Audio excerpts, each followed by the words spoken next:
చరిత్రలు చెదిరిపోయాయి, రికార్డులు ముక్కలయ్యాయి. ఈవీఎం బాక్స్లని తెరవగానే విజయం విస్ఫోటనంలా ఉప్పొంగింది.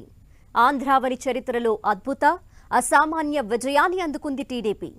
ఏపీ చరిత్రలో కనీ విని ఎరుగని రేంజ్లో టీడీపీ విజయ ఢంకా మోగించింది. పోటీ చేసిన 144 స్థానాల్లో టీడీపీ 135 చోట్ల విజయ కేతనం ఎగరవేసింది. కూటమి సునామీ ముందు అధికార పార్టీ వైసీపీ చెల్లాచెదురైపోయింది. 8 ఉమ్మడి జిల్లాల్లో కూటమి ముందు జగన్ పార్టీ తుడిచిపెట్టుకుపోయింది. ఆయా జిల్లాల్లో కనీసం ఖాతా కూడా తెరవలేదు. ఏపీ అసెంబ్లీ ఎన్నికల్లో సంచలన పరిణామాలు చోటు చేసుకున్నాయి.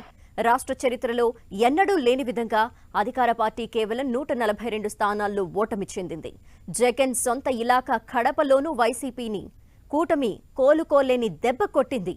కూటమి ముందు జగన్ కేబినెట్లో ఒక్కరు తప్ప మంత్రులందరికీ ఘోర పరాజయం తప్పలేదు. వైసీపీ నుంచి అధికారాన్ని లాగేసుకుంది కూటమి. కనీసం విపక్ష హోదా కూడా మిగల్చకుండా చేసేసింది. అధికార పార్టీలో ఉన్న ఓ పార్టీకి విపక్ష హోదా కూడా దక్కకపోవటం ఇదే తొలిసారి అని చెప్పాలి. బీజేపీ కూటమి ప్రభంజనం సృష్టించింది. వైసీపీ ప్రభుత్వానికి వ్యతిరేకంగా జట్టు కట్టిన టీడీపీ, జనసేన, బీజేపీ సృష్టించిన పెనుగాలికి ఫ్యాన్ రెక్కలు ముక్కలయ్యాయి. ఉత్తరాంధ్రానా రాయలసీమానా అన్న తేడా లేదు, పట్టణమా గ్రామీణమా అన్న వ్యత్యాసం లేదు, ఎస్సీ స్థానమా ఎస్టీ నియోజకవర్గమా అని జనాలు చూడలేదు.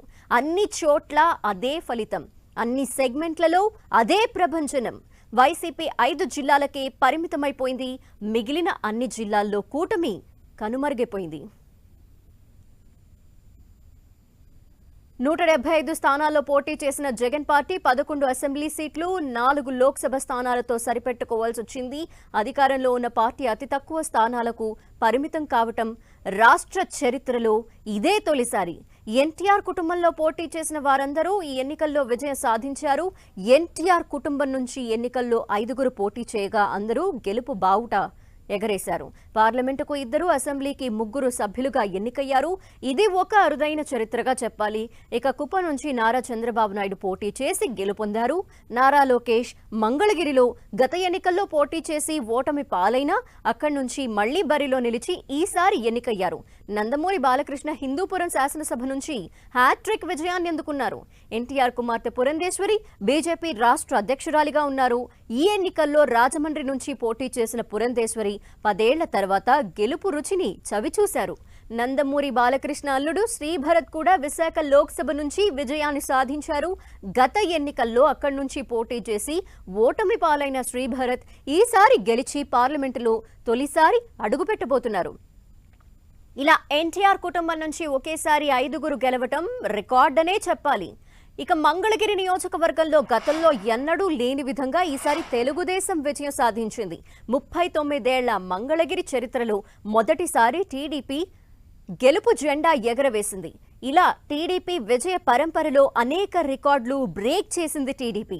ఉమ్మడి తూర్పుగోదావరి జిల్లాలోని మండపేట అసెంబ్లీ నియోజకవర్గంలో టీడీపీ వరుసగా 4 సార్లు విజయం సాధించింది. ఇదే నియోజకవర్గం నుంచి వరుసగా 4 సార్లు విజయం సాధించిన వ్యక్తిగా వేగుళ్ల జోగేశ్వరరావు రికార్డు సృష్టించారు. టీడీపీ ప్రభంజనంలో కీలక నేతల్ని కాదని సాధారణ నేతలు కూడా భారీ మెజారిటీతో గెలుపొందారు.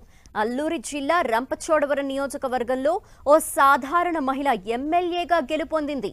టీడీపీ నుంచి ఎమ్మెల్యేగా పోటీ చేసిన మిరియాల శిరీషాదేవి అనూహ్య విజయాన్ని సాధించారు. ఎవరూ ఊహించని విధంగా వైసీపీ అభ్యర్థి నాగులపల్లి ధనలక్ష్మిపై 9139 ఓట్ల మెజారిటీతో ఆమె గెలుపొందారు. పెద్దగా పొలిటికల్ బ్యాక్గ్రౌండ్ లేని ఓ అంగన్వాడీ టీచర్ని గెలిపించిన ఘనత రంపచోడవరం ఓటర్లకు దక్కింది. ఇక ఇటు జనసేన పార్టీ కూడా రికార్డుల మోత మోగించింది. కొన్నిసార్లు రావటం ఆలస్యం కావచ్చు, కానీ రావటం పక్కా అంటూ నిరూపించుకున్నారు పవన్ కళ్యాణ్. ఈ ఎన్నికల్లో 21 స్థానాల్లో పోటీ చేసిన జనసేన 21 స్థానాల్లోనూ గెలిచి సరికొత్త రికార్డుని క్రియేట్ చేసింది. ఇక కమలం పార్టీ కూడా ఈసారి ఏపీలో 8 ఎమ్మెల్యే స్థానాల్ని దక్కించుకుంది. మరో 3 ఎంపీ స్థానాలని కూడా తన ఖాతాలో వేసుకుంది బీజేపీ.